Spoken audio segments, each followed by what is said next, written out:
application of the drawings, the person will get to know the details of the organism I am talking about.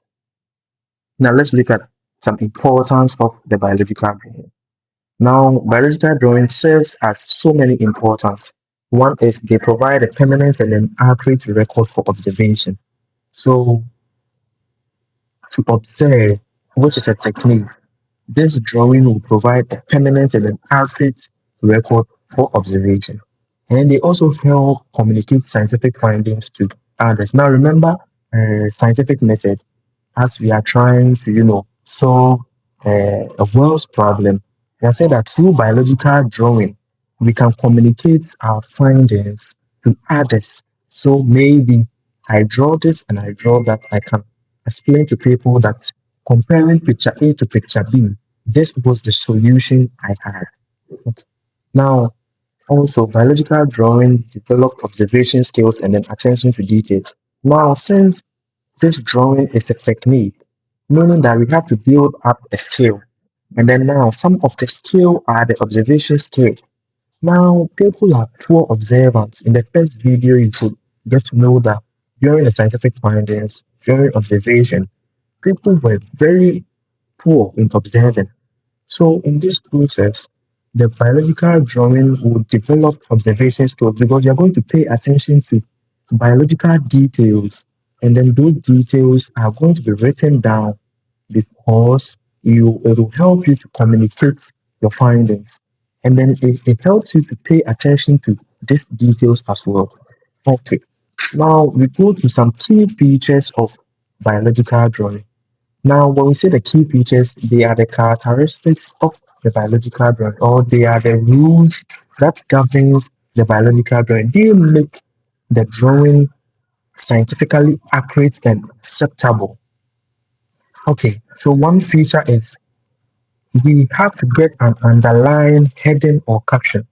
And first of all, if you are about to draw or undergo your biological drawing, on your play sheet, which is serving as one material for the drawing, we are saying that you should have your underlying heading or caption. Now, this underlying heading or caption is like somebody trying to write a letter, and then in the letter, if you put up your heading or caption, and then it is neatly written, you earn a point. So here in biological drawing too, our caption and then heading is also needed for us to earn a point. So a heading is a title that identifies what is being drawn.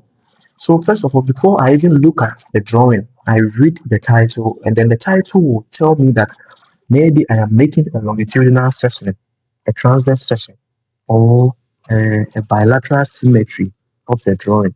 So the title will straightforward help me understand the kind of diagram you are making on your sheet. Okay. Now, requirements. The heading or caption must be underlined.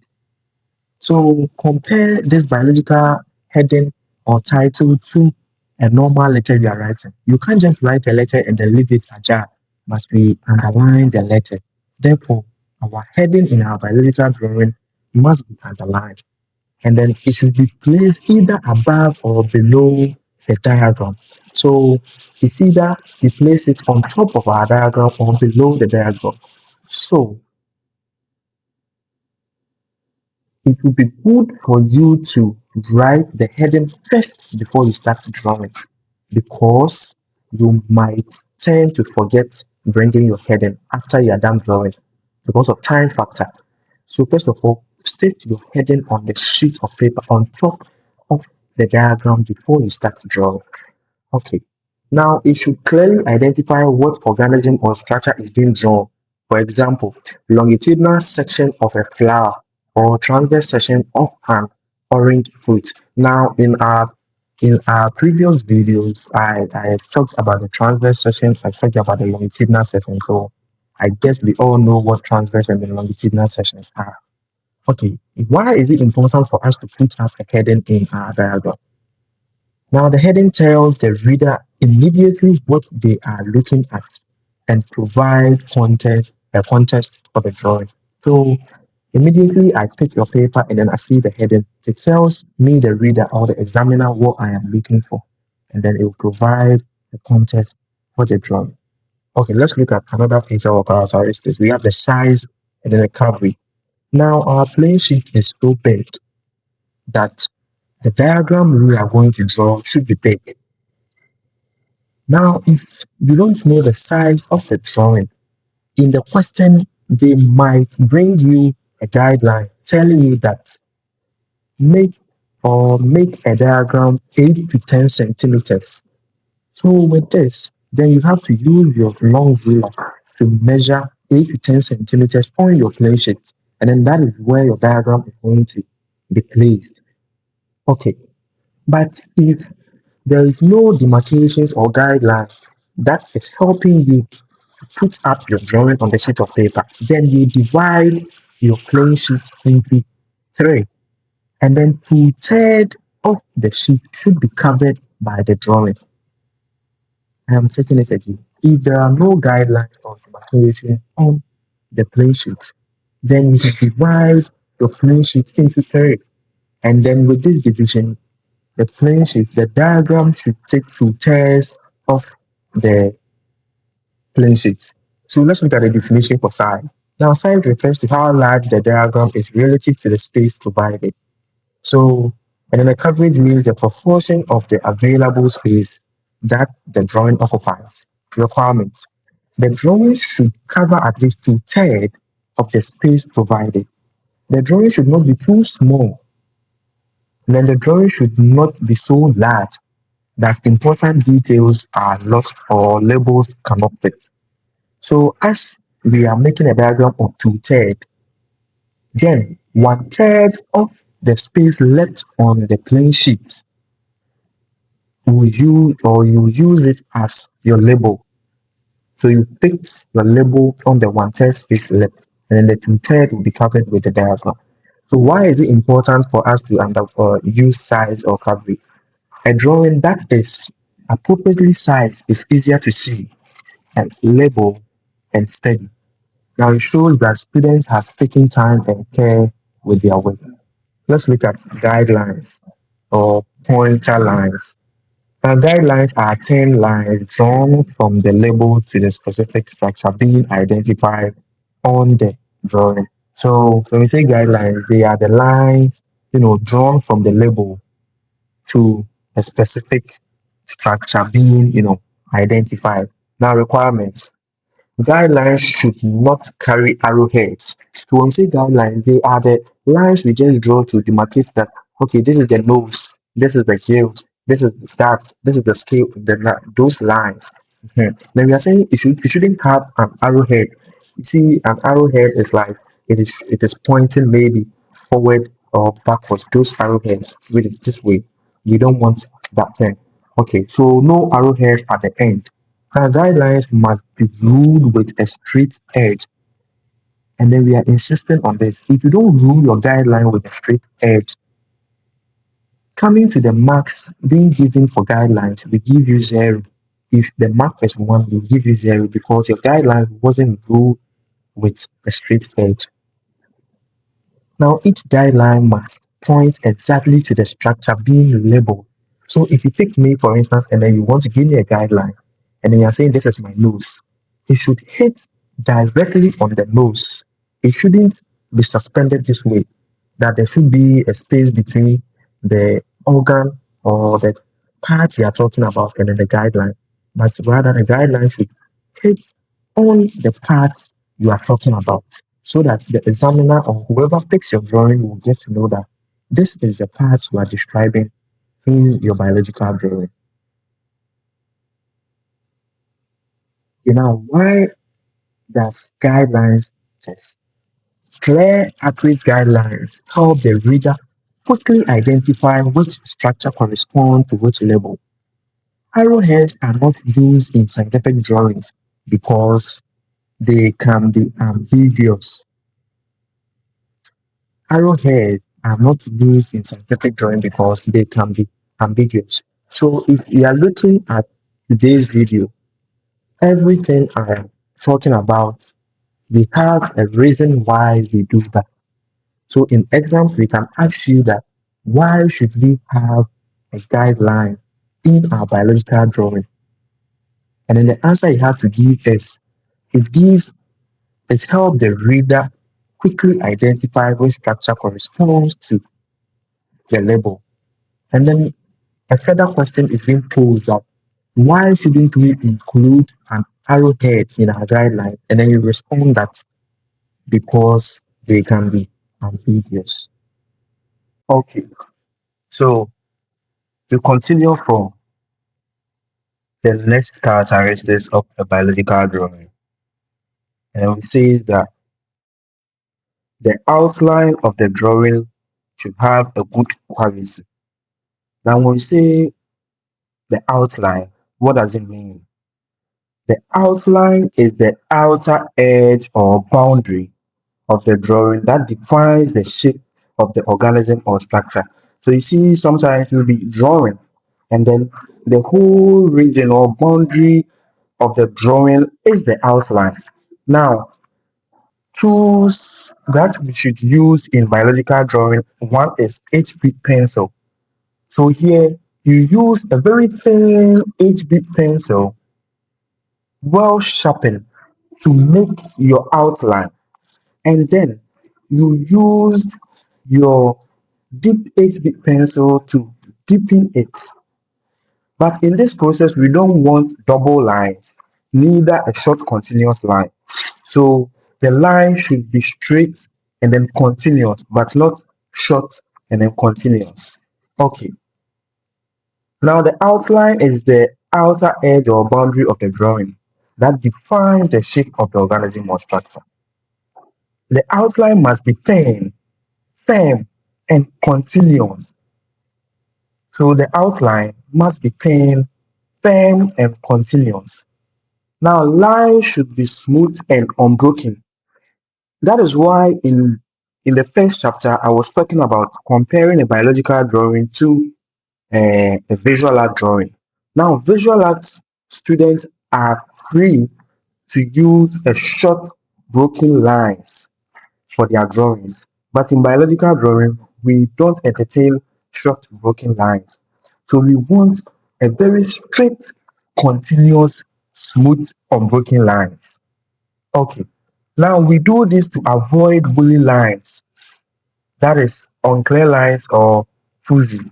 So in this process, maybe we'll be drawing and then we'll be having this zigzag sign over there as we are drawing. We don't want that. We want something straight. Okay. Now avoid broken lines. Lines with gaps or interruptions. Use consistent pressure when drawing to maintain line quality.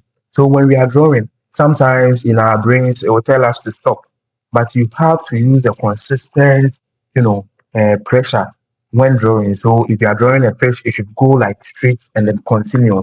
It shouldn't be like this way, short, continuous line, like you are making a border lines or a guidelines. No. Okay. Why is it so important to have a good continuous line or to have an outline? A clear continuous outline makes the drawing looks professional and scientific. It shows that the student has observed the structure carefully and can represent it accurately. Now, when you observe something very well, that is why in this process, observation is very key here. If you have to observe something very well for like, let's say 10 minutes, and then we ask you to draw the structure, you have the structure in your head, and then without even looking at the structure physically, you can make your drawing. Okay, so we should avoid this short continuous line so that we can have a good, clear, and then professional scientific outline as well. Let's go to the next one, magnification of scale. Now, when we say magnification, it is telling us how many times larger the drawing is compared to the actual specimen. So the actual specimen will be in front of you sometimes, or will be under a microscope. It is in two folds. It's either you have the actual specimen in front of you or you observe the specimen under the microscope. The reason why we are observing the specimen under the microscope is because the specimen is too tiny or it's micro, and then we need the microscope to enlarge the specimen for us so that we can draw. Okay, so magnification indicates how many times larger the drawing is compared to the actual specimen.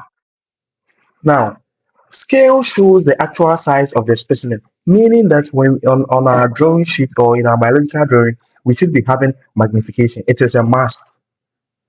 It is a must to have magnification. Okay, now let's look at requirements. Every biological drawing must include either magnification or scale. Magnification is written as a number followed by times x. So in this process, if you want to write magnification, we bring times before the number follows. So we have times 10 times 400. Then that should tell you that maybe we have the object over the specimen, the thing you drew over the specimen. Yes. So that is how magnification is. It is a must to bring your magnification in your biological drawing. Okay. Now this information should clearly mark on or near the drawing. So the times so and so number you are writing should be close to the drawing, either on top of the drawing or beside the drawing. It should be something close to the specimen you drew on your paper. Okay. It shouldn't be far away, or let's say if you don't include it, then you're not going to gain any mark for your magnification. Okay, so example, magnification times 10 means the drawing has been multiplied 10 times, or the drawing is 10 times larger than the actual specimen. So let's say this is my specimen, and then this specimen is times 5, meaning that, and then I drew, and then my magnification was times 50, meaning that I have multiplied this specimen, which is 5, by 10, and then it has become 50. We know that 5 by 10 will become 50. So I have multiplied this by 10 times to get 50. Or let's say this has a multiplication of 1, and then I want to, and then in my on my drawing book or drawing sheet, I wrote times 10, meaning that I have multiplied this actual specimen 10 times on my drawing sheet. So always the specimen you see physically or in front of you is smaller, and then the object you are drawing on the paper is bigger. Are you okay? All right. Now, why is it so important to have magnification? Without magnification or scale, the reader cannot understand the actual size of the organism or structure. And then this is crucial for scientific accuracy and communication. Now, one key characteristic of this scientific research, we want accuracy and then good communication as well. So we want to communicate to people that the object I am having here and then what I have represented is quite different. It is different in size because the object I am having here is smaller, and then the one I am having on my paper has been increased, so that we can have a full detail of what we are seeing physically. Okay, now this will improve our scientific accuracy and then communication. So for someone not to think that the object we are having here is smaller, and then why have we written or drawn a bigger object? The only thing that will stop us from giving explanation is our magnification sign. Immediately the scientists see times 20, times 100, times so and so, it means that the real object has been increased by what the number he or she is seeing on the paper. Okay, let's go to labeling rules. Now, labels are the names or description of the structure shown in the drawing. In the drawing, we should have labels. Okay, a singular label should carry a singular guideline. So let's say we ask you to draw the head of human. Now, this is my ear. So if you are labeling, the guideline will be one, and then you label it as ear. Now I have double ears, and then I want to indicate that human head have double ear or two ears. So what do? We use double guidelines, and we all know double guidelines. That sign, that arrow sign, without an arrowhead. So we use double guidelines, and then that indicates that we have ears. So a singular label should carry a singular guideline. Each structure should have one label and one guideline pointing to it. Labels should not be placed above or below guideline. So if we want to write a label, and then we indicate it this way, that uh, okay, this is the ear, and then we write the name of the part we are showing the guideline under the guideline. So we are saying that where you have indicated, it should correspond to the arrow. Okay. So labels should not be placed above or below the guidelines. Labels should be placed beside the guidelines if space permits. So remember, we divided our plain sheet into three, where two-thirds of the space has been occupied by the drawing. Now the one-third is used for labeling. And then we are saying that the labels should be placed beside the guideline if space permits. Labels should be written clearly and legibly. Remember to avoid spelling mistake.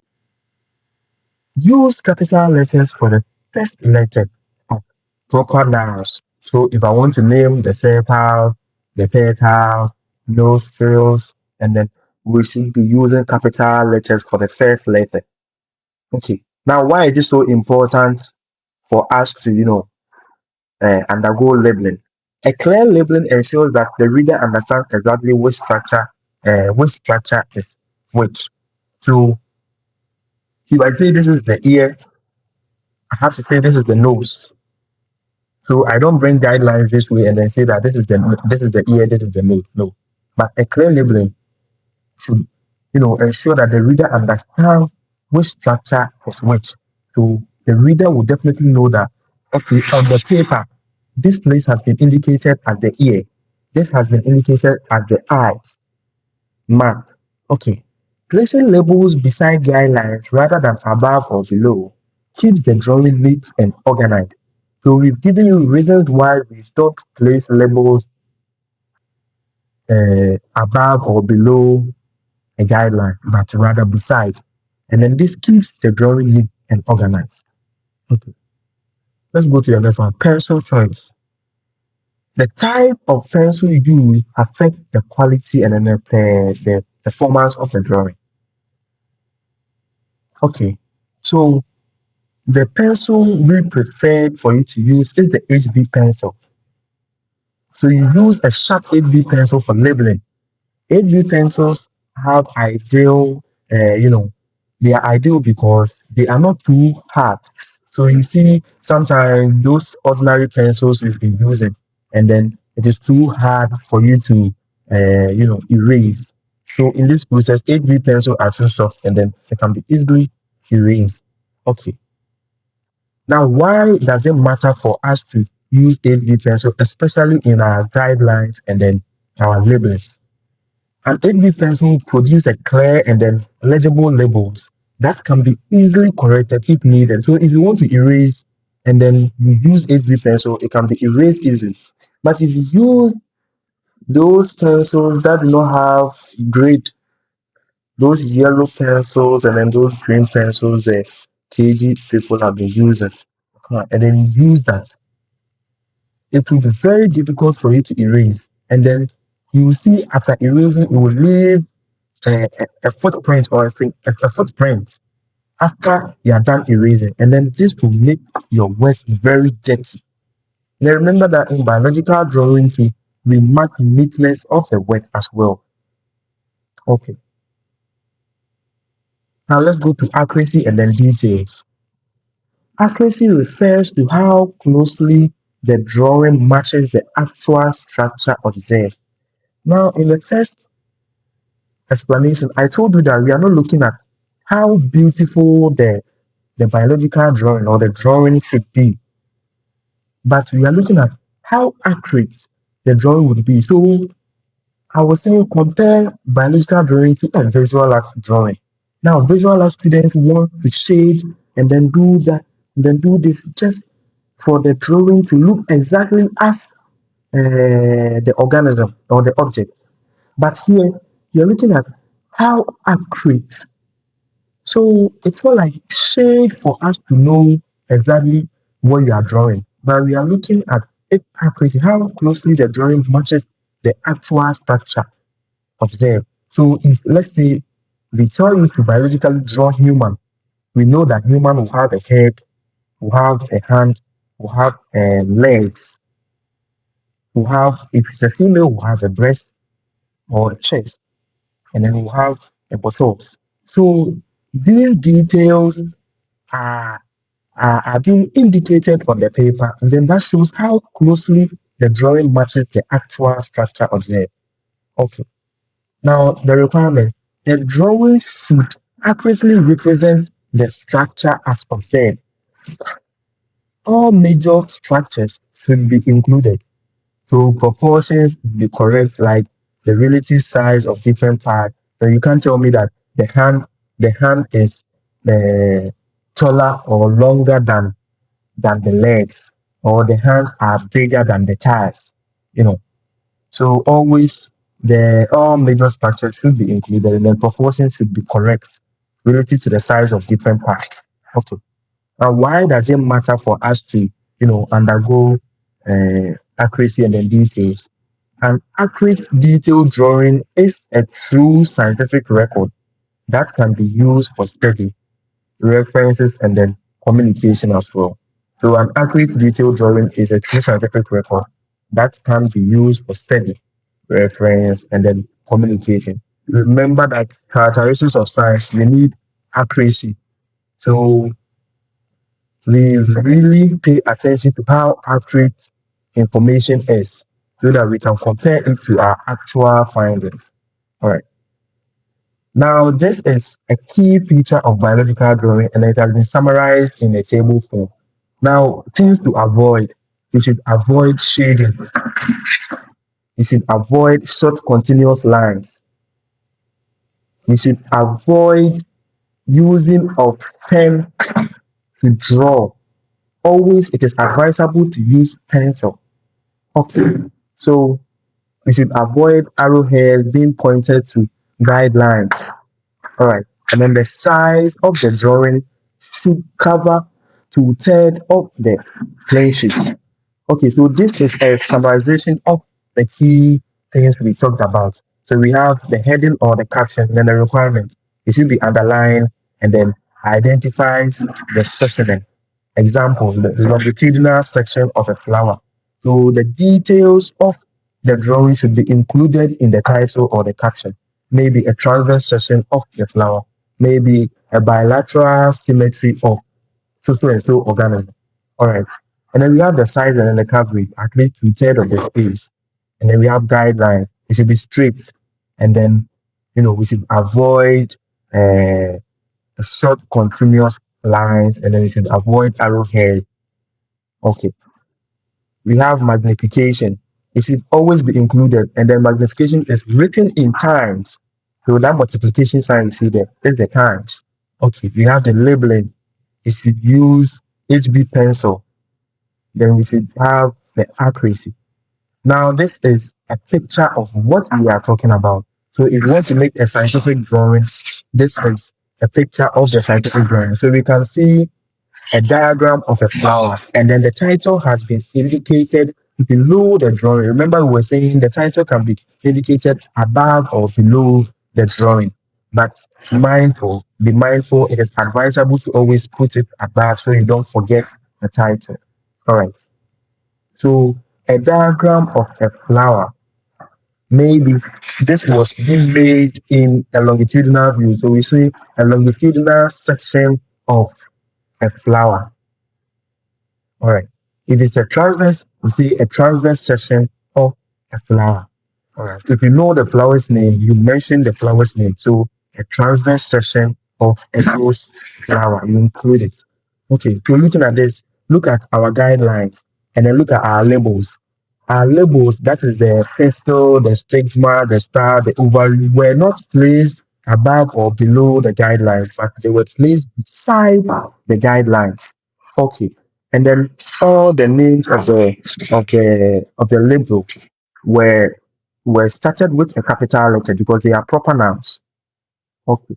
So you could see that we were not having any short continuous line, and then all our lines were straight and then continuous as well. So things we should avoid. Here we didn't shade. There was no shading. Please, in biological drawing, no shading. And then we could see that the diagram represented over here is very accurate and then looks exactly as the object we are having. All right.